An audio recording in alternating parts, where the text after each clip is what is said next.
Nous allons maintenant accueillir des élèves de Budapest qui vont nous présenter Abellio-Minot. Bonjour, aujourd'hui je vais vous présenter l'Abellio-Minot. Le problème, une abeille et une chenille veulent bâtir une maison en forme hexagonale. Pour cela, elles disposent de deux types de briques. Un bâton, je les ai appelés un bâton et un triangle. Toute sa maison doit être recouverte de briques et il doit rester à l'abeille et la chenille juste la place nécessaire pour qu'elles puissent se placer à l'intérieur. Pourront-elles réaliser les constructions? Dans une ruche de 3 alvéoles de côté, on a remarqué que ça marche avec l'abeille, mais en revanche, on n'a pas trouvé de solution pour la chenille, car il reste toujours 3 alvéoles qui ne sont ni des bâtons ni des triangles. On sait aussi que l'on peut placer une abeille avec 5 bâtons verticaux, 4, 5, et on peut aussi utiliser 3 bâtons, 2, 3, et 2 triangles, comme vous pouvez les voir à droite. On peut aussi utiliser un bâton et 4 triangles. Dans une ruche de 4 alvéoles de côté, on a remarqué que ça marche avec l'abeille. On a utilisé des bâtons et des triangles, mais on n'a toujours pas trouvé de solution pour la chenille, car les 3 alvéoles qui restent ne sont ni des bâtons ni des triangles. On sait aussi qu'il y a 37 alvéoles et qu'il y a plusieurs possibilités avec l'abeille. À gauche, vous pouvez voir qu'on a utilisé des triangles et des bâtons. En revanche, à droite, on a réussi à remplir la ruche seulement avec des triangles. Dans une ruche de 5 alvéoles de côté, on a remarqué que cette fois-ci, on n'a pas trouvé de solution pour l'abeille, car il reste toujours 3 alvéoles qui ne représentent ni des bâtons ni des triangles. Et cette fois-ci, ça marche avec la chenille. Première conclusion, on va essayer de trouver une relation entre le nombre d'alvéoles de côté et le nombre d'alvéoles total. Il y a 19 alvéoles en tout. Et on s'est aussi aperçu que c'était un multiple de 3 si on enlevait une alvéole. Donc, ça nous fait 1 plus 3 fois 6, qui nous fait aussi 1 plus 3 fois 3 fois 2. Et 3 représente le nombre d'alvéoles de côté. Mais quand on faisait ce programme, sur GeoGebra, on a fait 6 groupes au lieu de 3. Et donc, ça, c'était supposé être un groupe, ça aussi et ça aussi. Et donc, c'était supposé être la largeur 2 alvéoles, qui fait aussi 3 moins 1. On a essayé de trouver une relation entre le nombre d'alvéoles de côté et le nombre d'alvéoles total. Dans une ruche de 4 alvéoles de côté, on sait qu'il y a 37 alvéoles en tout.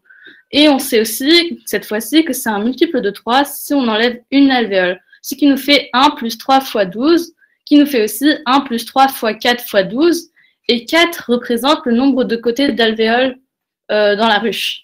Et 3, ça fait 4 moins 1. Et comme je vous l'ai dit avant, c'était supposé être un peu comme un rectangle, mais on a fait des groupes de 6 et non des groupes de 3. Et on a essayé de trouver une relation entre le nombre d'alvéoles de côté et le nombre d'alvéoles total. Dans une ruche de 5 alvéoles de côté, on sait qu'il y a 61 alvéoles en tout. Et on sait aussi, encore une fois, que c'est un multiple de 3. Si on enlève 1. Ça nous fait 1 plus 3 fois 20, qui nous fait aussi 1 plus 3 fois 5 fois 4. Et 5, c'est le nombre d'alvéoles de côté. Et comme je vous le répète encore une fois, c'était supposé être des groupes de 3 et non 6 groupes. Et donc, c'était supposé être la largeur 4. On peut généraliser ce qu'on a trouvé auparavant. En analysant notre première conclusion, on s'est aperçu que cela nous a donné une formule pour connaître le nombre d'alvéoles par ruche. Et la formule, c'est 1 plus 3 fois n moins 1. Et n représente le nombre d'alvéoles par côté. On a voulu valider notre hypothèse, notre formule, et donc on a fait quelques exemples. Avec 3 alvéoles de côté, on sait que ça fait 1 plus 3 fois n fois 3 fois... Ça fait 1 plus 3 fois 3 fois 3 20, qui nous fait 1 plus 18, qui nous fait 18 alvéoles. Et on a aussi essayé avec 4 alvéoles de côté, ce qui va nous faire 1 plus 3 fois 4 moins 1, qui va nous faire 1 plus 36, ce qui va nous faire 37 alvéoles. Donc, on peut dire que notre formule est validée parce que ça marche. Le choix des couleurs. Nous avons décidé de colorier les cases avec 3 couleurs différentes, le rouge, le vert et le bleu. Cela va nous permettre de trouver une méthode pour savoir quand ça marche avec la chenille ou quand ça marche avec l'abeille. Dans une ruche de 3 alvéoles de côté, on peut voir que l'abeille occupe une alvéole rouge, 2 alvéoles vertes et une alvéole bleue. Et ça marche aussi avec l'abeille, bien sûr. Dans la ruche, il y a 6 alvéoles rouges, 7 alvéoles vertes et 6 alvéoles bleues. Et on peut voir qu'il y a le plus d'alvéoles vertes. Dans une ruche de 4 alvéoles de côté, on sait que ça marche avec l'abeille et que l'abeille occupe une alvéole verte, une alvéole rouge et 2 alvéoles bleues. Et on sait que dans la ruche, il y a 12 alvéoles rouges, 12 alvéoles vertes et 13 alvéoles bleues. Et il y a le plus d'alvéoles bleues.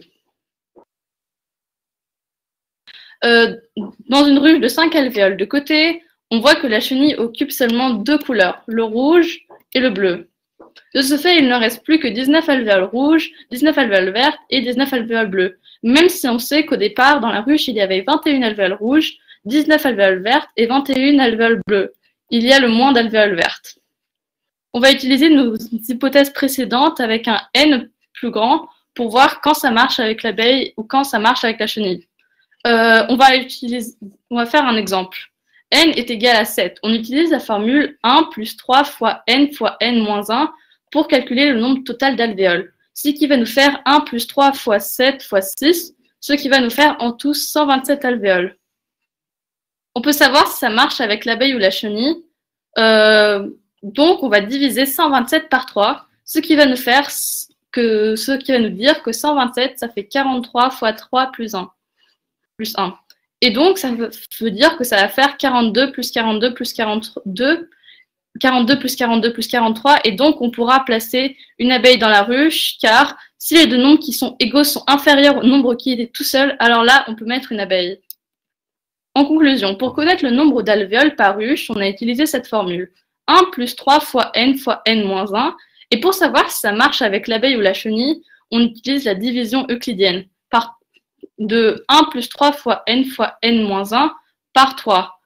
On peut donc conclure que si le résultat donne un résultat où les deux nombres qui sont égaux sont inférieurs au nombre qui est tout seul, alors là, on peut mettre une abeille. En revanche, si les deux nombres qui sont égaux sont supérieurs au nombre qui est tout seul, alors là, on peut mettre une chenille.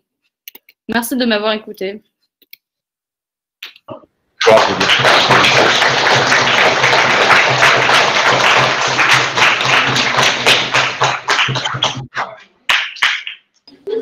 À bientôt.